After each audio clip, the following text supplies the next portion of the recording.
Now, she does have heels on a little bit, but I still look up to her just ever so slightly. And that really is the case. I remember very, very well going to my first nationals meet, and I'm like, wow, everybody's really tall. And I'm used to being there. So to connect us a little bit, one of the songs we sang was about, we trust God because he's been faithful in the past. And one of the things that an athlete has to do is, Coach, are you sure you want me to do this? And you have to remember, it worked in the past. Even if it sounds like a crazy idea, go ahead and do it, right? Exactly, yeah. That's certainly part of it. So a little bit more about Jackie.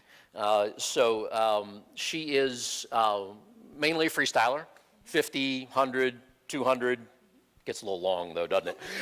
And freestyle, and top 75 in the world for women, and round 6th in Canada. And so looking toward Tokyo 2020, right? And got to be top 6 to make the relays, got to be top 2 to get the individual. So got some work ahead of you, right? Got the right coach. Yeah, check. got that checked off. That's awesome. So, Mandy, what's the difference between an elite athlete and just one of those athletes that, gosh, you could be so much better, but they don't do what? What's the difference in those two? I'm going to make you hold that way up. Yeah. So yeah. Good? Yeah. Yeah. Oh yeah. I probably would say the biggest difference is their attention to detail, the elite athletes, and their willingness to be disciplined, Yeah. sacrifice. Attention to detail. Give us an example from the world of swimming. What's one thing that just kind of separates them? I would probably put recovery in that. Okay. So for normal athletes and students, they can leave out that piece. They get focused on going to class and going to practice and not taking care of themselves and thinking that what they're doing on a daily basis is all that they need to do. Once you get to that next level, you focus on how can I not work harder, work more efficiently. Yeah. And part of that is how can I take care of myself better. Right. So you got to get sleep. Yeah. Got to eat right. So all of those things affect the competition in the pool. Correct. All has an impact. Right. And you can probably tell when somebody didn't get enough sleep, Right. isn't taking care of themselves. And as well, after you compete, you've got to warm down. You've got to get all the lactic acid out of the muscles, and got to do the right things. Yeah, you're always preparing. You're preparing for practice, you're preparing for competition, or you're preparing to recover for the next day. Always preparing. Love that. Great phrase. What's the easiest thing for you to do? Easiest? And what's the hardest thing for you to do as far as training and that discipline? I mean, being an athlete, I feel like I get to be an athlete. That's the easiest thing, is because I love it. That is And nice. napping. Napping. She naps a lot? That's the easiest. Did she nap on the way here? Or Not yet. Maybe after this. Okay, all right. Yes, I have been known to take a lot of naps. Doesn't matter if it's in a bed, it could be on a floor, traveling, the bus. Ah, okay. All right. Yeah. So definitely the easiest thing is just loving the sport, doing what you love. That just comes natural. The hardest part is I am from Canada, so not being with family. But that goes with where you choose to continue your life in college. And if you choose the right place, you find your family there. And so I have my extended family, which is my coaches and my friends.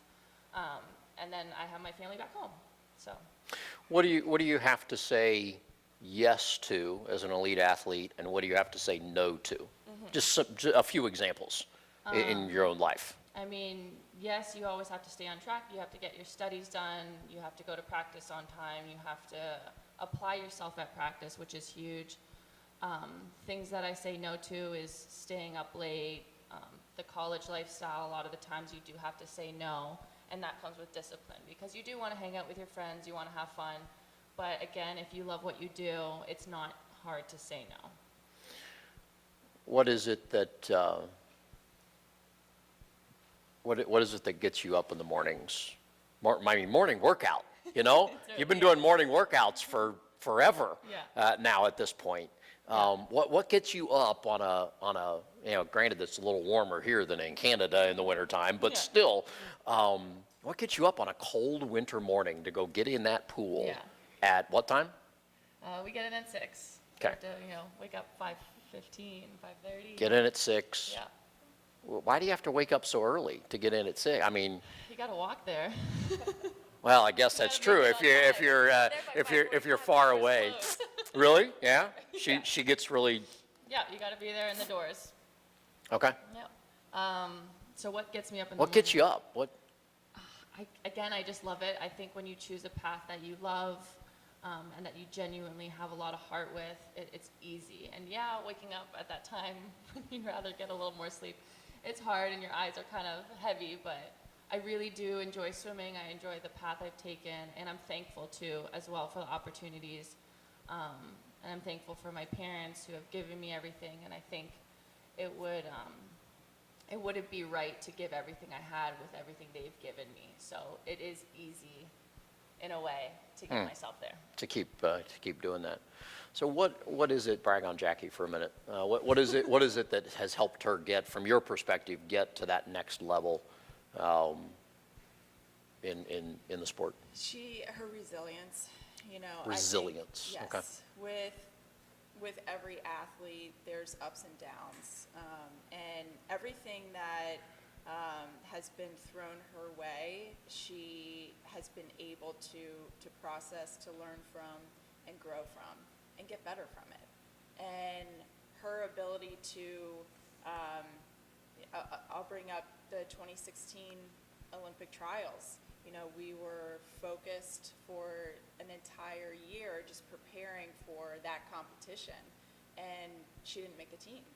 And she had to decide what path do I take? She still had another year of eligibility, so she still had her one more college Right. season left, but it could have gone a number of ways. She could have just said, well, I tried, I didn't make it, and I'll just finish out, my collegiate career.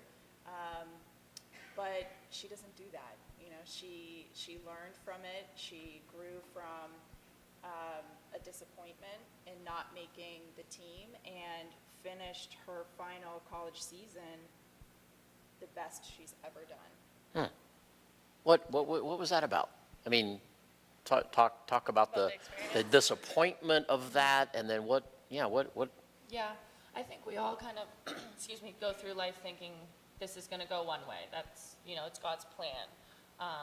This is meant to be. And with the Olympic trials and not making it, I really did think I was meant to be on that team. That's why I was here. That's why I came to Cincinnati. And it went one way. I was going right, and then it turned left. And I was like, okay, this is a curveball. And I think you grow into a different perspective. Yeah, it was disappointing not making the team, and those are lifelong dreams you have when you're a kid to make the Olympics. And I think not making the Olympics now, seeing the perspective, was a good thing because it allowed me to continue swimming. Because I think I would be done after 2016. Really? Yeah, because that's usually the end goal for a lot of athletes. You make that team, and then you're like, okay, retirement. And that's probably what would have happened to me. And looking back now, I'm not ready to be done. I still really love the sport. I love the team. I love Cincinnati. And I think not making the team is allowing me to continue that for the next few years. So it works out in the end. Interesting. Okay. Did you ever see her really blow a race? Just miss a turn or just something that really was like, oh boy, that's not going to go well. No. No? Never. No. No. Always figured out how to come through. I think that was pre-college. Yeah. Oh. Okay. All right. Hopefully. Yeah. It's not too late. I might. No, don't, just because I brought it up, don't be doing that. Don't be doing that kind of stuff. She's a fierce competitor, and no matter how she was feeling, no matter where we are in the training cycle, she gets the job done. She knows what does she it, has to yeah. do. Yep. Um, and I can attest to that. I get the privilege of being on deck most of the home meets with Cincinnati. And how many records does she have down at UC now? I was just trying to think about, because I I figured it mean- would be worth mentioning. I would say And including on relays, I mean, my gosh, 7, 8. 7, 8? Yeah. And has Yeah. probably broken, I think, yeah. 15, 16, 18, 20 times. kinda- I mean, yeah, I mean, she just keeps, she broke she just her keeps own doing it. records Right. every year. Yeah, every Yeah, year, just yeah. kept doing it. Yeah. And NC2As this year, you were, what? Seventh. Seventh in the, In the 200. in the 200? Yeah. Okay. So to make the NC2A meet, championship meet, you have to go faster than to make the Olympic trials in the U.S. I mean, it's insane, the few number of people that actually make that meet. Yeah. It's extremely hard. So what does she have to do next to get to that? What's the tweak? What's the next level besides the training? What has to go on, I don't know, in her head, what are you focused on? Well, so she's off. By the way, I didn't prompt them with any of these questions, Yeah. so we did a few of the first ones, and then now we're off, Yeah. so. She's off to a good start with her experience in Taiwan. In Taipei, And yeah. the international experience is now the next level for her. So, yes, there's different things we're going to do in training to continue to progress, but the competition experience, now that she no longer has the collegiate competition schedule. Right. Is focusing on the international. So now you got to have experience. Yes. Because competing internationally is way different than competing collegiately. Well, and not only that, but she's made the transition from amateur to professional. So now we're looking at getting funding and sponsorships and that international experience, and the international exposure is key to that. So she's got a meet coming up. She's going to join the World Cup. Yeah, World Cup circuit. Where's that first meet? So we're going to Tokyo and Singapore. Right? Yeah. So there's these World Cup meets that occur. 3 of them have already occurred, and then there's 3 more, or 4 and 4, or something like that. So cool. So hey, maybe we should talk about sponsoring, or we could have it's the first church sponsorship for. So what is it for you? What has to go on, do you think, in you? You know, you got all the training, you got the right coach, you've got the physical pieces. What has to go on in your head? I think it's continuing to learn. No one's perfect, and even if you've hit your best times, there's always ways to improve. I mean, that's just in life in general, and I think that's what I've learned from swimming, is that you can do something good one day, but there's always something you can learn from that. And that's why when swimmers or my friends, they don't do a best time, they're really upset after the race, they're crying, that is still a good race. It's just the way you look at it. So I could do, a best time, like we won the 4x1 in Taiwan, had my fastest split ever, the race was perfect, and I don't remember the last time I had a race that went perfect. And then Nice. a few days later, I swam my individual race, and it did not go as planned. And the race that I learned the most from and could take away from was the one that I did poorly. But it's not really that bad because I took so much away from it. So it really was a good race. Yeah, Yeah. I So love just it. continuing learning. perspective. Yeah. And experience. Exactly. I'm at some point during this message series, I'm going to show a little video about Penny Alexiak, 16, 17? Yeah, 17 now, I think. 17 now, from Canada. She's the defending gold medalist in the 100 freestyle, and is a nice person. I asked if I should take her out or something, but she said no, she's nice. And Penny said after World Juniors, she was in an interview, and she said about the same thing. She said, there's always something to work on. Yep. There's always something to improve on. So this whole perfection thing can really get in our way. There's always a tweak. There's always a thing. It's never going to be right there. Cool. Anything else about discipline that you would be like, this is so key to understand or know about discipline? I think in my world, it's doing the little things right. you know? It's easy to work hard, it's expected, you know, that you work hard, but it's committing to doing the little things right on a daily basis. In training, in the water, out of the water, doing those little things, and being disciplined to do it regularly is really how you improve. And Yeah, that's how it happens. Yep. So I think it's, what's the ratio if you skip a day in the pool, takes you 2 or 3 days to Yes. get back Yep. to that. Right. And probably the same thing begins to happen if you start binge eating junk food one day. It's going to take you a couple days Sure. to kind of get some of that back. So fabulous. Ladies, thanks for coming all the way out here, Thanks for having and us. thanks for sharing a little bit. And let's give them a hand. Thank you.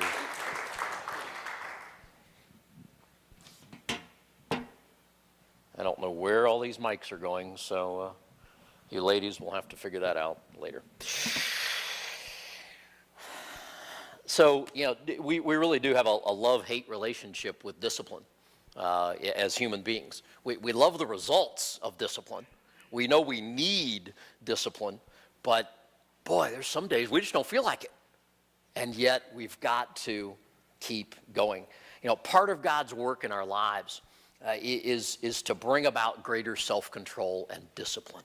That ability to say no even when we don't want to. And that ability to say yes even when we don't want to. In the book of Galatians, chapter 5, we read that the result of God working in us is love, joy, peace, forbearance, kindness, goodness, faithfulness, gentleness. And I often like to joke, I'm really glad self-control's at the end of that list. It can be hard. It's not easy. Life's hard. Life's difficult. And we need that kind of self-controlled discipline to make it through. As throughout this series we've been saying, the Bible's filled with athletic images that help us run the race of faith. And one of those is found in 1 Corinthians 9. The context of this chapter is that he's referring to the Old Testament saints who were examples to the rest of us to persevere and say no when tempted by various sins. Here's what he says. Do you not know that in a race all the runners run, but only one gets the prize? Run in such a way to get the prize. Everyone who competes in the games goes into strict training. Now, he was probably referring to the Isthmian Games, which would have been taking place around Corinth, not so much the Olympic Games at that point, but both of them work. Everyone who competes in the games goes into strict training. They do it to get a crown that will not last, but we do it to get a crown that will last forever. Therefore, I do not run like someone running aimlessly. I do not fight like a boxer beating the air. No, I strike a blow to my body and make it my slave so that after I have preached to others, I myself will not be disqualified for the prize. Yeah, unlike the modern Olympics, there wasn't a gold, silver, and bronze medal awarded to the first 3 places in the ancient games. Only one received a crown, and it was a crown that was going to wither and fade and get brown, and it was an olive leaf usually, or some other kind of tree or vine, and there was no second place. In fact, it was so important to win that the winner of the Isthmian Games got exempted from taxes and from serving in the army. I mean, this was a big deal, and you got to sit in the place of honor for all the rest of the games throughout your life. Now, according to Paul, Christians are to compete by exercising self-control in their personal behavior, just like an athlete must do to gain the top spot on the podium. It's the same. Here's a couple of thoughts from what we read in 1 Corinthians. First of all, the race takes passion. You got to have passion. Do you hear the passion in Jackie's voice? She says, I love this. Some of you are thinking, your head is in the water for hours at a time. You're following a black line. and you're doing turns, and yeah, but there can be what are you passionate about? I mean, who wants to compete and strive and strain and not win? I mean, it's much more fun to win, but you have to be able to get ready for it. If I want my life to count, if I want my life to have an impact, then I've got to run in such a way that I'll win. Keep focused on the finish line. That's the goal. Elite athletes, they eat it, they sleep it, they talk it, they think it. It's all consuming. They're not just messing around. They have this passion. This is what God wants for us. What are you passionate about? What are you really passionate about? What is it that motivates you to get out of the bed in the morning? A passionless life is a wasted life. Be passionate about something. I mean, nothing frustrates a coach more than an athlete with the talent who lacks the drive to take that talent to the next place. So frustrating. What do you really want most out of your life? And then we learn that we have to run with purpose. He says, I run straight to the goal with purpose in every step. I fight to win. I'm not just shadow boxing or playing around. An elite athlete doesn't dabble. They're committed. I mean, it can't be, well, yeah, I'm going to work out today on Monday and I'll be back on Thursday. It doesn't work. And it doesn't work in the race of faith. The two word pictures he uses in verse 26 are that of the runner who runs focused on the finish line and the boxer who doesn't shy away from his opponent like a shadow boxer, but rather engages to the finish. I don't know about you, but I want to finish well. I want people to say at the end of my life, he finished well. He didn't give up. Here's the encouragement. Don't just go through the motions. Focus on each drill with purpose. Be aware of your actions. Did you hear the answer to my question to Mandy? What's the difference between the elite athlete and the other? Well, they pay attention to those little things. And that's so true. You watch the preciseness of how they do it. Be aware of the impact of your actions. Everything we do impacts this race of faith. Proverbs 17 says, an intelligent man aims at wise action, but a fool starts off in many directions. I keep a compass on my desk at my house, and my children believe that it is there to represent the many adventures we had on family vacations, finding our way, which were sometimes circuitous. But it's really there to remind me of the compass. And there's a saying that I love that Stephanie had heard me say enough, and she calligraphied it, and it sits right there. And I really did intend to take a picture of it and have it here. I positioned it and everything, got a phone call, and then totally forgot about it. Because you got to take a picture with your phone, right? It says this, the compass matters more than the calendar. The direction you're headed matters more than the speed with which you're getting there. And you heard that in Jackie's answers. You know, okay, this one didn't go well, but is it helping me head in the right direction? Yes. This is what matters most. I mean, sometimes in this race of faith, we can get so easily distracted, discouraged, disoriented. Things aren't moving like we want them to, that the timing isn't right. God isn't paying attention to what I need him to do. The encouragement is to keep moving. Philippians chapter 3, Paul writes, I bring all my energies to bear on this one thing, forgetting the past and looking forward to what lies ahead, I strain to reach the end of the race. What's the focus of your life? What are you really focused on at this time in your life? Thirdly, we learn that we run with discipline. All those who compete in the games use self-control so they can win. Self-denial and discipline are not popular words in American culture.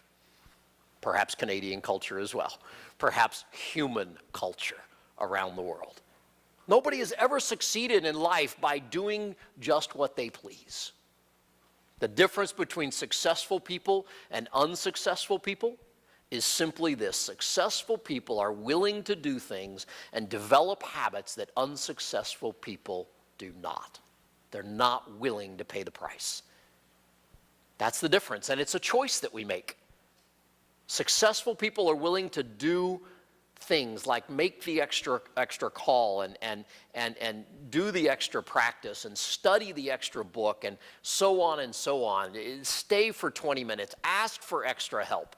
One of my cousins, my first cousin, Lee, played basketball for the University of Virginia back in the late 70s, early 80s. Number one in the country a couple of years.